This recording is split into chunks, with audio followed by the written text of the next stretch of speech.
Hello everyone. Today we will discuss about the Krebs cycle. Krebs cycle को TCS cycle and citric acid cycle भी कहते हैं. Krebs cycle इसलिए क्योंकि Krebs cycle को scientist hence crab ने discover किया था. Citric acid cycle because citrate को citric acid भी कहते हैं. And TCS cycle because Krebs cycle में जो सिट्रेट सिंथेसाइज होता है उसमें 3 कार्बोक्सिलिक एसिड ग्रुप होते हैं, इसलिए ट्राई कार्बोक्सिलिक एसिड साइकिल भी कहते हैं. In the last video we learned about the glycolysis. Glycolysis cellular respiration का first step है. Cellular respiration is of two types, aerobic and anaerobic. Aerobic respiration में we need oxygen, while in anaerobic it's not necessary. Anaerobic respiration में भी energy produce होती है, but that is not sufficient. For example, when we run very fast, we run out of oxygen. तो होता क्या है, muscle tired हो जाते हैं, क्रैम्प्स आते हैं, क्योंकि लैक्टिक एसिड का प्रोडक्शन होता है और सेल इसी लैक्टिक एसिड को यूज़ करते हैं एनर्जी प्रोडक्शन के लिए. बट ये लैक्टिक एसिड से मिलने वाली एनर्जी सफिशिएंट नहीं होती, तो इसीलिए aerobic respiration is very important to generate more and sufficient energy. Aerobic respiration के 3 स्टेप होते हैं, glycolysis, Krebs cycle and electron transport chain. Glycolysis is the first step and it's common for both aerobic and anaerobic respiration. Glycolysis का पूरा procedure cell के cytoplasm में होता है and we know that glycolysis से हमें पायरुवेट मिलता है और यही पायरुवेट मॉलिक्यूल क्रेब्स साइकिल में यूज होता है. But pyruvate can't enter into the Krebs cycle directly. For that it has to go through the process called link reaction and this link reaction link the glycolysis to the Krebs cycle.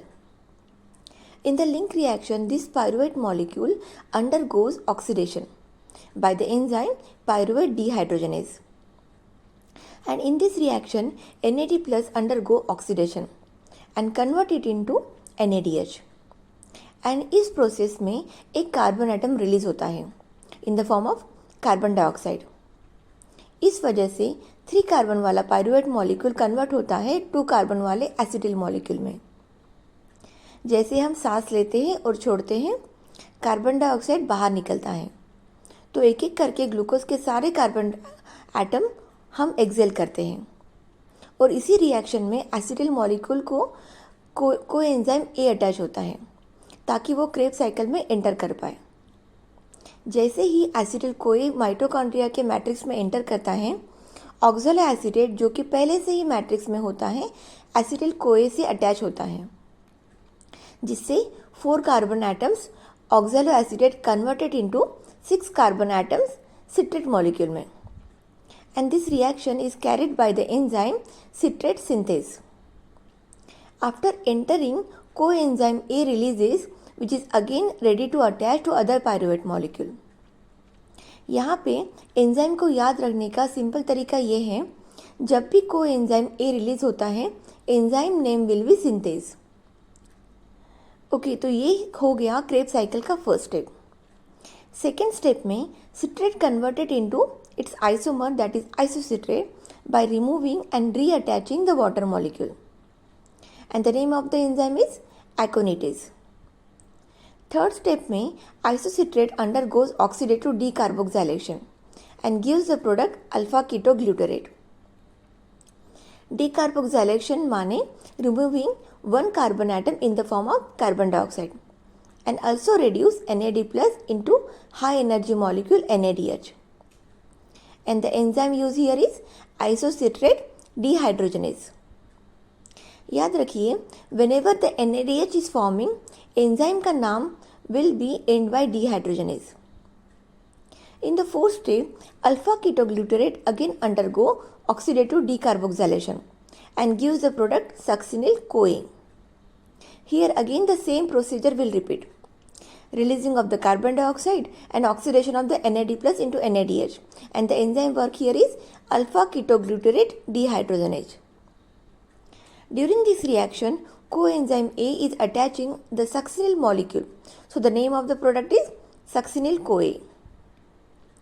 In the next step, that is in the fifth step, succinyl-CoA is converted into succinate molecule by releasing coenzyme A molecule in the presence of enzyme succinyl synthase. and this reaction generated GTP molecule, which is similar to the ATP molecule. And as CoA is released, the name of the enzyme is succinyl synthase.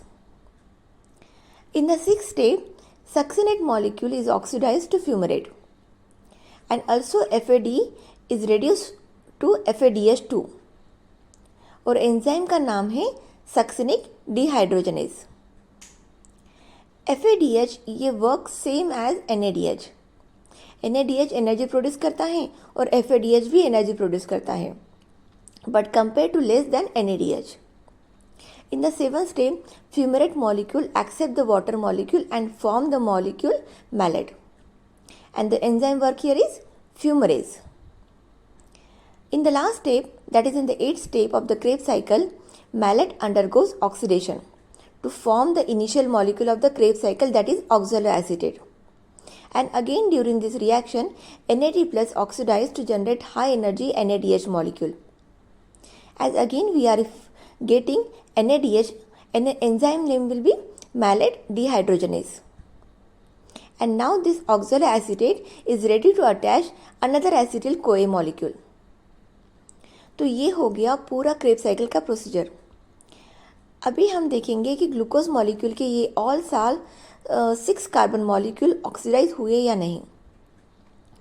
तो 1 carbon atom release in the link reaction and the 2 carbon are released in the Krebs cycle. So total 3 carbons are released. क्योंकि 2 pyruvate molecule हैं, so total 6 carbon are released in the form of carbon dioxide. Means glucose is oxidized completely. Now we will see NADH कितने generate हुए. 1 NADH generate in the link reaction and 3 are in the Krebs cycle. So total 4. यहाँ 2 pyruvate molecules हैं, so total NADH are 8. And as only 1 FADH is produced in the Krebs cycle, so total FADH are released from the 2 pyruvate molecule are 2. And as only 1 GTP is produced, so total 2 GTP, or we can say ATP are getting from the 2 pyruvate molecules. Krebs cycle को याद रखने का आसान तरीका ये है. First carbon atom को देखो. फर्स्ट 2 स्टेप में सेम 6 कार्बन एटम रहेंगे. Then in the third and fourth step में एक एक कार्बन एटम रिलीज होंगे. So from the fourth step there are same 4 carbon in each molecule. Third and fourth step में जब carbon molecule release हो रहे हैं तो कार्बन डाइऑक्साइड भी रिलीज होगा और NADH जनरेट होंगे एंड द एंजाइम का नाम होगा डिहाइड्रोजनेज. आगे के स्टेप्स में except during the malate formation in all other step energy generate हो रही है. First GTP, then FADH and then NADH. Enzyme and each step का प्रोडक्ट के नाम आर रिलेटेड, तो मेमोराइज करने में ईजी होता है. Hope this will help you to understand and memorise Krebs cycle. Thanks for watching. See you in the next video.